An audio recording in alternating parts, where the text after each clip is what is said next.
दोस्तों हमारे पास आज फिर से एक गीजर आया हुआ है जिसमें इसकी कंडीशन देख सकते हैं आप, बिल्कुल रस्ट जमा हुआ है। इसको हम बिल्कुल क्लीन करेंगे। सबसे पहले हम इसको पानी से क्लीन करेंगे।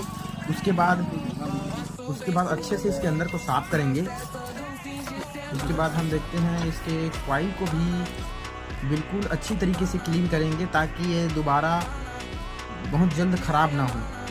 उसके बाद हम पानी से 3 बार इसको साफ़ करेंगे। उसके बाद हमारा गीजर बिल्कुल ओके हो जाएगा। उसके बाद हम फिट कर